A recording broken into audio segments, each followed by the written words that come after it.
بسم الله الرحمن الرحيم.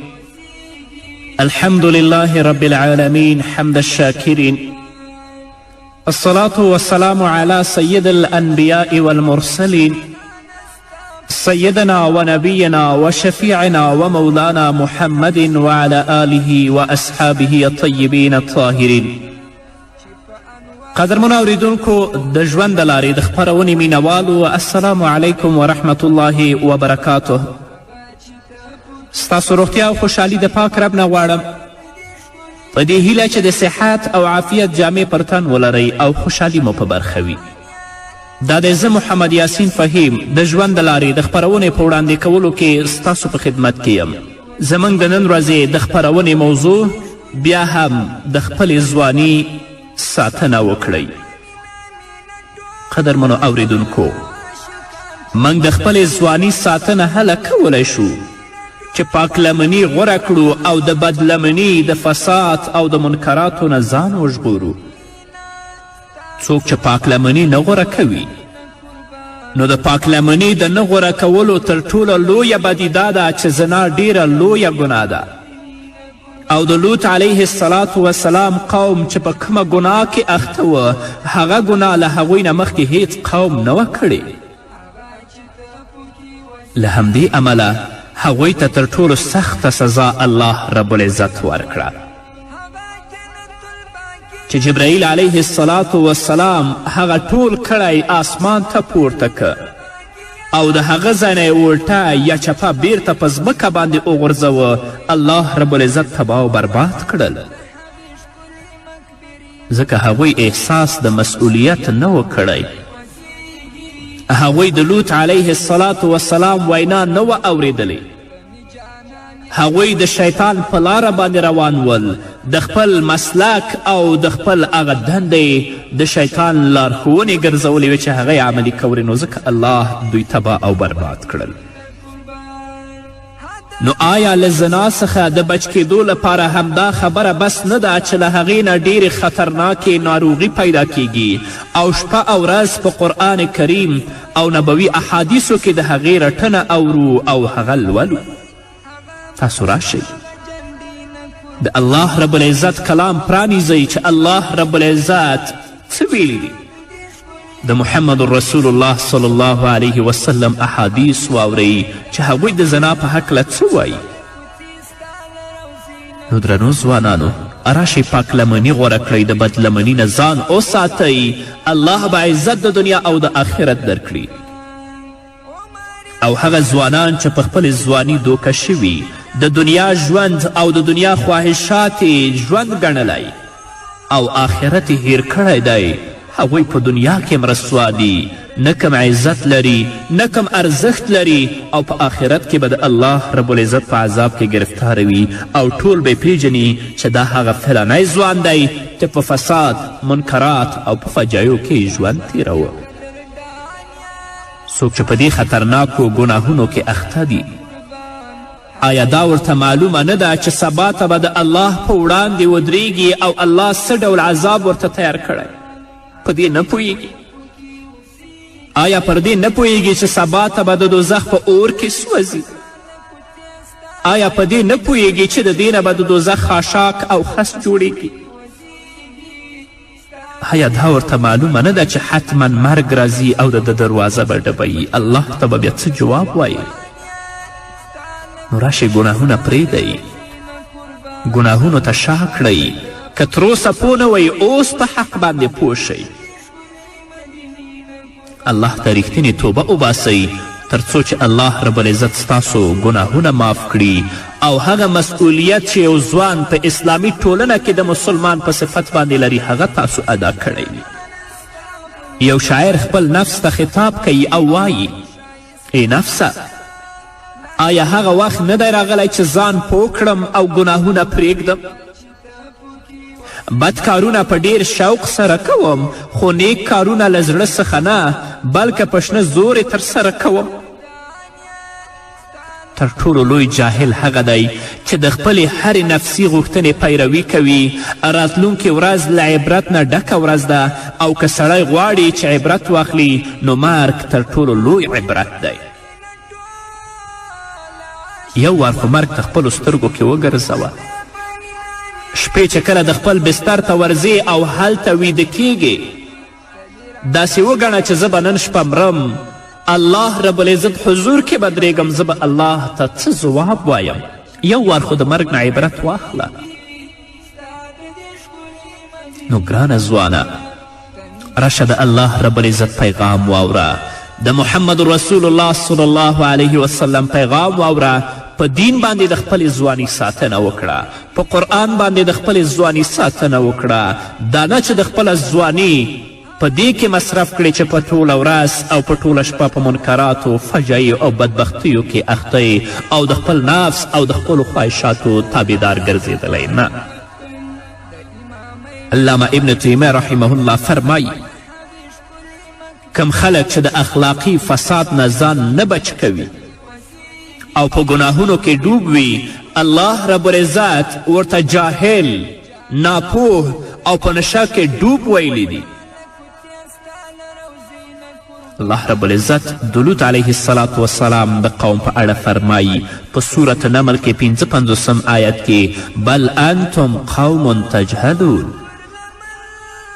حقیقت دا دی چې تاسې سخت د جهالت کار کوئ او په جهالت و ناپوهي کې پراته یاستئ. همدارنګه الله رب العزت په سورة حجر کې 82 آیت کې فرمایي لعمرک انهم لفی سکرتهم یعمهون. الله رسول الله صلی الله علیه وسلم ته فرمایي ستا په روح قسم ای پیغمبره، په هغه وخت کې پر هغو یوه نشه غوندې راغلې وه چې په هغې کې هغوی له سده وتلي ول، عقلونو یې کار پریښی و. همدارنګه الله رب العزت په سورة هود کې 88 آیت کې فرمایي الیس منکم رجل رشید. آیا په تاسې کې څوک هوښیار سړی نشته چې دا زما خبرې واوري؟ همدارنګه الله رب العزت په سورة یاسین کې فرمایي ولو نشاء لتمسنا على اعینهم فاستبقوا الصراط فانا یبصرون. الله وایي که موږ وغواړو نو د دوی سترګې به پوښلې هوارې کړو، مخ به ټول هوار شي، سترګې به څټ طرف ته راشي، بیا دې دوی د لارې خواته په ځغاستلو وګوري، څنګه به دوی لار وویني، لار نشي لیدلی. همدارنګه الله رب العزت په سورة اعراف کې 84 آیت کې فرمایي فانظر کیف کان عاقبة المجرمین. الله فرمایي چې تاسې خو هغو قومونو ته وګورئ چې هغوی جرم کړی و، د هغوی انجام او د هغوی عاقبت څنګه شو. هغوی داسې مجرمین ول، د الله یې نه وه اورېدلې، د الله د رسول یې نه وه اورېدلې، نو الله رب العزت په هغوی باندې د خپل عذابونه راوستل، تباه او برباد یې کړل، نیست و نابود یې کړل. تاسو خو یو وار د هغو واقعیتونه او د هغو قیسې ولولئ چې ولې الله هغوی تباه کړل. نن ورځ چې په مصیبتونو کې، په بدبختیو کې او په کړاوونو کې مسلمانان په اسلامي ټولنه کې راګیر دي، دې مسلمانانو الله هیر کړی، د الله وینا یې هیره کړې، د محمد رسول الله صلی الله علیه وسلم لارښوونې هیرې کړې دي، نو الله ځکه دوی په مصیبتونو او په فتنو کې ګیر کړي. الله فرمایي ان الله لا یغیر ما بقوم حتی یغیروا ما بانفسهم. همدارنګه الله رب العزت په سورة شمس کې 9 آیت نه تر 10 آیت پورې فرمایي قد افلح من زکاها وقد خاب من دساها. الله فرمایي هغه چا چې د خپل نفس تزکیه یې وکړه، د خپل د خواهشاتو تابع نشه، پاک لمني یې غوره کړه، په رښتیا سره هغه بری وموند. او هغه کسان چې د خپلو خواهشاتو او د خپلو هواو تابعداران شول، د خپلو نفوسو تزکیه یې ونه کړه، هغوی ناکام او برباد شول. یعنی ناکام شو هغه څوک چې هغه یې لاندې پټ که. شیخ سعدي رحمه الله فرمایي له خاورې سره د نفس ګډولو معنا دا ده چې سړی خپل ځان په ګناهونو او بدبختیو کې اخته کړي. نو که غواړئ درنو ځوانانو چې د خپلو نفسونو تزکیه وکړئ او الله رب العزت څخه په آخرت کې په اوچته غاړه باندې ودرېږئ، نو راشئ بدلمني پرېږدئ، پاکلمني غوره کړئ. ځکه هغه کسان چې په بدبختیو او په بدلمنیو کې اخته دي، الله رب العزت د هغه نسل دغسې فاسد روزي. محمد رسول الله صلی الله علیه وسلم فرمایي 3 کسان داسې کسان دي چې د آخرت په ورځ به الله رب العزت ورسره خبرې نه کوي او الله رب العزت به دوی ته د رحمت په نظر باندې نه ګوري. همدارنګه الله رب العزت دوی د ګناه نه نه پاکوي او دوی لپاره دردناک عذاب دی. په دې 3 کسانو کې یو کس هغه بوډا زناکار دی چې ګیره سپینه شوې اما بیا هم د فحشا او د بدبختیو او د ګناه نه لاس نه اخلي. د سپینې ګیرې نه الله رب العزت حیا کوي اما دا فاسد په داسې بدبختیو کې اخته دی چې د خپلې سپینې ګیرې او سپین تار نه حیا نه کوي، بیا هم په فساد کې اخته دی. نو بوډا زناکار چې په فساد او په فتنه او په بدبختیو کې اخته یي، الله به د آخرت په ورځ ورسره خبرې هم نه کوي. الله رب العزت به د رحمت په نظر باندې هم ورته نه ګوري او نه به د ګناهونو نه پاکوي بلکې د الله په عذاب او په لعنت کې به ګرفتاروي. همدارنګه جابر بن عبدالله رضی الله تعالی عنه د رسول اکرم صلی الله علیه وسلم نه روایت کوي، فرمایي چې محمد رسول الله وفرمایل زه پر خپل امت باندې له دې خبرې نه ډیر ویریږم چې په هغوی کې د لوط علیه السلام وسلام د قوم ګناه خپره نه شي. څه حالات، څه په بدبختیو کې اخته یو. الله رب العزت هم ویر کړی د محمد رسول الله صلی الله علیه وسلم وینا ویرې کړي دي ټول ژوند په غفلت او په بدبختیو کې تیرو. آیا په دې سوچ او فکر کې کله شوي یاستو چې مرګ موږ ته راځي او موږ به په قبر کې ایښودل کیږو، هلته به په خیرورونو خاورې په موږ باندې اچول کیږي، هلته نه بالښت شته، هلته نه کمپله شته او هلته نه فرش شته نه چراغ شته. الله به موږ ته 2 ملکې رالیږي، زموږ نه به پوښتنې کوي، غیر زموږ د عمل نه به هلته څوک موږ ته په کار نه راځي. دا سوچ هم کله کړی؟ حضرت انس رضی الله تعالی عنه د رسول اکرم صلی الله علیه وسلم نه روایت کوي چې محمد رسول الله صلی الله علیه وسلم وفرمیل هلاکوونکي شیان دا دي. رسول الله ورپیژني هغه بخل چې د بخل اطاعت وشي، هغه خواهش چې د هغه خواهش پیروي وشي، او دا چې سړی په ځان خوښونه کې اخته شي، په ټولنه کې لاندې خلکو ته ټولو ته ښکته باندې ګوري او ځان په ټولو باندې لوړ ګڼي. که یو سړی بخل کوي او که یو سړی د خپل خواهشاتو تابعداري کوي، که یو سړی کبر او غرور کوي، بخل او کبر او همدارنګه د خواهشاتو تابعداري انسان هلاکوي، د الله په عذاب او په بدبختیو کې گرفتاروي. نه درنو ځوانانو، راشئ د الله رب العزت پیغام واورئ، قرآن ته رجوع وکړئ، د محمد رسول الله صلی الله علیه وسلم احادیثو ته رجوع وکړئ چې یو ځوان چې په اسلامي ټولنه کې او په اسلامي کورنۍ کې ژوند کوي د هغه مسئولیت څنګه دی او په کومه طریقه باندې باید ژوند وکړي.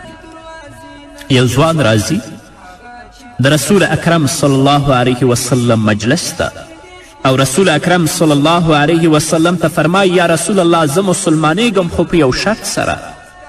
رسول الله صلی الله علیه وسلم تی پوښتنه کوي چې ستا شرط څه شی دی؟ هغه ورته وایي چې زه د زنا نه نشم صبرېدلی، نو ماته په زنا کې اجازه راکړه. صحابه کرام رضوان الله تعالی علیهم اجمعین غواړي چې دا ځوان ووهي چې د محمد رسول الله صلی الله علیه وسلم په مخ کې دا څنګه خبرې کوي، ادب نه ساتي. رسول الله صلی الله علیه وسلم وایي نه څه ورته مه وایي، ما ته یې رانږدې کوي. هغه چې کله محمد رسول الله صلی الله علیه وسلم ته نږدې کوي، رسول الله صلی الله علیه وسلم ورته وایي آیا ته خوښ ګڼې چې ستا مور سره زنا وشي؟ هغه ورته وایي هیڅ کله نه. رسول الله صلی الله علیه وسلم ورته وایي آیا ته خوښ ګڼې چې دا کار ستا خور، ستا خورزې، ورېرې او خاله سره وشي؟ هغه ورته وایي هیڅ کله نه. رسول الله صلی الله علیه وسلم ورته وایي ته چې د زنا اجازه غواړې هغه به هم د چا خور، مور او لور او خورزه وي، نو بیا ولې؟ هغه توبه وباسي، مسلمانېږي او در ژوند تر پایه پورې اخلاقي فساد ته پښه نږدي هغه طرف ته نږدې کیږي نه. نو درنو ځوانانو د خپل میندو عزت په سترګو کې ونیسئ، د خپلو خویندو عزت په خپلو سترګو کې ونیسئ، د خپلو خورزو او ریرو او د خالګانو د عمګانو عزت په خپلو سترګو کې ونیسئ. کله به هم بدلمني ته مخه ونه کړئ. او هغه کسان چې په بدلمني کې اخته دي هغوی نه خپل عزت پیژني، نه د خپل میندو عزت پیژني، نه د خپل خویندو عزت پیژني او نه د خپلو اقاربو عزت پیژني. راشئ د خپلې ځواني ساتنه په دین باندې وکړئ، ځانونه د خپل دین او د اسلام خادمان وګرځوئ. د صحابه کرامو رضی الله عنهم سیرت مطالعه کړئ. الله دې موږ د دین او د اسلام خادمان وګرځوي. په همدې هیله قدرمن اوریدونکو نور به واورو خو د یوې دمې نه وروسته.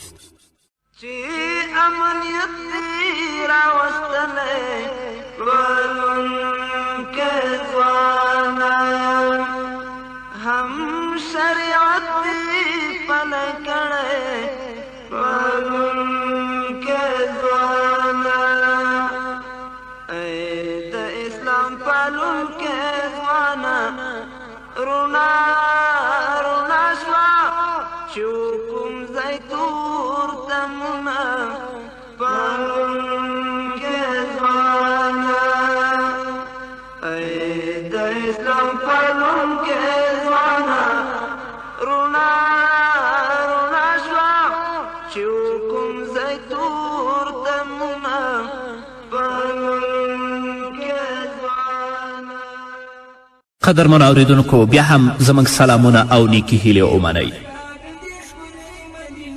بدکاري ډیر ناوړه او خطرناک کار دی، ځکه هغه کسان چې په بدبختیو، په فساد او په منکراتو کې اخته دي هغوی نه اخلاق لري، نه یې په ژوند کې سکون وي او نه د خلکو په وړاندې کوم درنښت لري، بلکې د خلکو په سترګو کې هغوی سپک، ذلیله او رسوا وي. نو د خلکو په سترګو کې چې داسې سپک دي، آیا د الله رب العزت په نزد به دا کم مرتبه ولري؟ هلته به څومره سپک وي. الله رب العزت په سورة اسراء کې 22 آیت کې فرمایي ولا تقربوا الزنا انه کان فاحشه وساء السبیلا. الله رب العزت فرمایي زنا ته مه نږدې کیږئ، اخلاقی فساد ته مه نږدې کیږئ، ځکه هغه ډیر ناوړه کار دی او ډیره بده لاره ده. همدارنګه الله رب العزت په سورة فرقان کې 8 آیت کې فرمایي والذین لا يدعون مع الله إلها آخر ولا يقتلون النفس التي حرم الله إلا بالحق ولا يزنون ومن يفعل ذلك يلقى أثاما. الله رب العزت فرمایي هغه کسان چې له الله رب العزت نه پرته کوم بل معبود نه بلي بلکې یوازې د الله عبادت کوي، هغه نفس په ناحقه نه وژني چې خدای حرام کړی وي او نه د زنا مرتکب کیږي، خو هر هغه څوک چې دغه کار وکړي هغه به د خپلې ګناه بدله عمومي او د ګناه بدله څه شی ده؟ په جهنم کې سوځېدل. راشئ د خپلو خویندو او د خپلو میندو عزت ته وګورئ، د خپلو خویندو او میندو عزت ته په خپلو سترګو کې ځای ورکړئ، ځان د بدلمني نه بچ کړئ، پاک لمني غوره کړئ. ځوان باید تل لپاره د الله د دین خادم وي او په خپلې ځواني کې د الله رب العزت عبادت ته مخه کړي تر څو د آخرت په ورځ د الله رب العزت د رحمت د سوري لاندې ودرېږي. اما نن ځوان د خپلې ځواني د مسؤلیت احساس نه دی کړی، خپل موقف یې نه دی پیژندلی. د ځوان او د یوې پیغلې ترمنځ تفکیک او تمیز نه کیږي، نه جامه د ځوان جامه، نه اخلاق د ځوان اخلاق او نه یې کردار د یو ځوان کردار.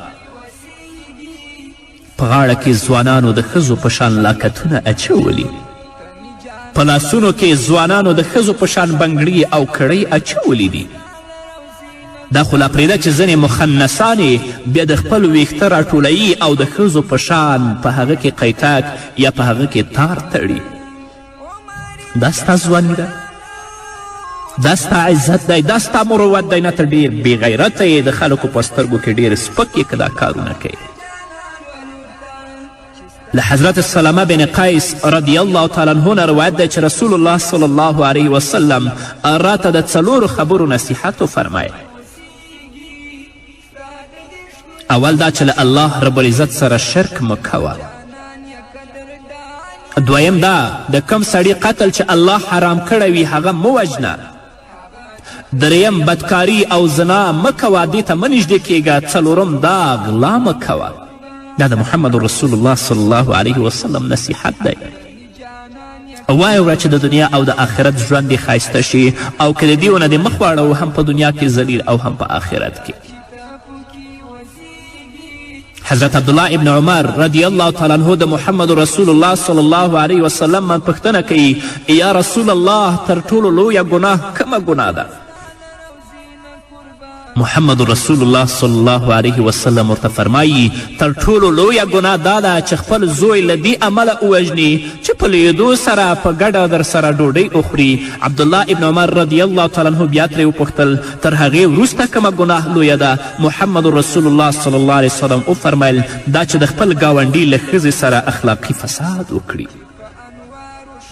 نو که د رسول اکرم صلی الله علیه وسلم ویناهو ته متوجه شو او د الله رب العزت کلام ته متوجه شو او وابورو چې الله او د الله رسول د زنا او د بدلمني په هکله باندې څه وایي. الله رب العزت په خپل کلام کې د زانی او د زانیې جزا هم بیانه کړې ده. تاسې سورة نور وګورئ، الله پکې فرمایي الزانیة والزانی فاجلدوا كل واحد منهما 100 جلدة ولا تأخذكم بهما رافة في دين الله إن كنتم تؤمنون بالله واليوم الآخر وليشهد عذابهما طائفة من المؤمنين. الله رب العزت فرمایي زناکاره ښځه او همدارنګه زناکار سړی له دواړو نه هر یو 100 درې ووهئ. چې کله دوی تاسې وهئ د الله رب العزت احکام په هغوی باندې تطبیقوئ نو د ستاسې د زړه رحم او ترحم دی د الله در احکامو معنی نشي چې په دې باندې تاسو رحم وکړئ. که تاسې پر الله او د آخرت په ورځ باندې ایمان لرئ او هغو ته د سزا ورکولو په وخت کې د مؤمنانو یوه ډله موجود وي چې ټولې وګوري چې دا زانی او دا زانیه ده. سید قطب رحمه الله فرمایي دا څومره غټه خبره ده چې الله په زناکارو باندې د رحم نه کولو حکم کړی دی چې تاسې په دوی باندې رحم مه کوئ او ترڅنګ دا خبره هم کړې چې زناکارانو ته د سزا ورکولو پر مهال دی د خلکو یوه لویه ډله موجوده وي تر څو هغوی د زنا کولو جرأت ونه کړي او په زړونو کې ویره پیدا شي او اسلام ځکه زناکارانو ته دومره سخته سزا مقرر کړي چې په خلکو کې حیوانیت پیدا نشي. دا د حیوانانو کار دی. دا د هغو خلکو سزا ده چې هغوی محسن نه وي او که محسن وي بیا د هغو سزا رجم او همدارنګه سنګسار دی. څومره سخته او له سپکاوي ډکه خبره ده چې د زناکار جامې ترې وویستل شي او بیا په درو ووهل شي او له هرې درې سره داسې احساس کړي چې ګوندې سا یې اوځي او له دې سربیره خلک هم پرې خاندي او خلک ورته ګوري. الله رب العزت دې موږ او تاسې د شیطان له شره وساتي. شیطان یوازې پر دې اکتفا نه کوي چې سړی په بدکاري کې اخته کړي او نور غلی کینی. شیطان له بدکار انسان سره د فوټبال په څیر لوبیږي او په لواطت کې هم اخته کوي. لوتی انسان په دنیا کې انسانی شکل لري خو په آخرت کې به یې څیره بدله وي. الله فرمایي فمثله کمثل الکلب ان تحمل علیه یلهس او تترکه یلهس. نو د هغه حالت د سپي په شان شو که ته پرې حمله وکړې هم ژبه را ځوړندوي او غاپي او که پرېږدې هم ژبه را ځوړندوي او غاپي. د بلعم بن باعوره حال الله بیانوي او لوتی به الله رب العزت د آخرت په ورځ اور ته غورځوي. سورة تور کې الله 14 آیت کې فرمایي اصلوها فاصبروا او لا تصبروا سواء علیکم انما تجزون ما کنتم تعملون. زی اوس په دوزخ کې دننه وسوځئ که تاسې صبر وکړئ او کې ونه کړئ ستاسو لپاره یو شانته ده. تاسې ته همغسې جزا درکول کیږي لکه څنګه چې تاسو عمل کوه. افسوس دی چې مسلمان نن د بېحیایي دې حد ته را رسېدلی په داسې حال کې چې موږ تر ټولو غوره امت یو د خلکو د لارښوونې لپاره دنیا ته رالیږل شوي یو خو نن د مسلمان د حالت په لیدو سره انسان ته ژړا ورځي. خلکو هغه د خپل حقیقت هیر کړی چې الله د څه لپاره زه پیدا کړی یم. که مسلمانو ځوانانو ته دا خبره معلومه شي چې زموږ مشري زموږ په خپلو لاسونو ضایع شوې ده نو کیدای شي چې د الله لور ته متوجه شي. الله رب العزت د لوط علیه السلام قوم ته څنګه جزا ورکړه؟ الله په سورة هود کې 2 آیت کې فرمایي فلما جاء امرنا جعلنا علیها سافلها وامطرنا علیها حجارة من سجیل منضود. بیا کله چې زموږ د فیصلې وخت راورسید نو موږ هغه سیمه په بل مخ نسکوره کړه او پر هغوی مو د پخې خټې د تیږو باران ووروه. الله رب العزت جبرائیل علیه السلام ته حکم وکړه چې کله له بیخه را وباسه. جبرائیل علیه السلام په خپل یو وزر سره اوچت او تر آسمانه پورته که تر دې چې د آسمان په رښتو یې د څارویو غږونه واورېدل او بیا یې له هماغه ځای ځمکې ته را وغورځول. الله وایي وامطرنا علیها حجارة من سجیل منضود. دا تیږې د دنیا د تیږو په څیر نه وي بلکې پر هره تیږه د ګناهګار سړي خپل نوم لیکل شوی و. نو که اوس دا امت هم همدا ګناه وکړي لرې نه ده چې په همدې عذاب به الله رب العزت اخته کړي او الله رب العزت جزا ورکړي. حضرت عبدالله ابن عباس رضی الله تعالی عنه د رسول الله صلی الله علیه وسلم نه روایت کوي چې باید فاعل و مفعول دواړه ووژل شي. علامه شوکانی رحمه الله فرمایي چې د لواطت سزا باید همدا وي چې نور خلک ترې عبرت واخلي او د دې ګناه کولو جرأت ونه کړي. فاعل و مفعول باید دواړه ووژل شي. نو راشئ درنو ځوانانو د خپلې ځواني موقف وپیژنئ او په دې پوه شئ چې یو ځوان په اسلامي ټولنه کې څه مسؤلیت لري. د خپلې ځواني ساتنه وکړي الله به در باندې رحم وکړي. الله رب العزت دې په موږ رحم وکړي. الله دې موږ ته د دین لاره راوښي هغه لاره چې په هغې باندې موږ جنت ته رسیږو هغه لار نه چې په هغې باندې موږ جهنم ته ځو. په همدې هیله قدرمنو اورېدونکو دا وه زموږ د نن ورځې خپرونه چې ستاسو درانه حضور ته وړاندې شوه. تر بلې خپرونې پورې چې زه بیا هم ستاسو درانه حضور ته راځم تاسو ټول په پاک رب سپارم. پاتې ژوندم نیکمرغه ښاد بریالي او کامیاب اوسئ.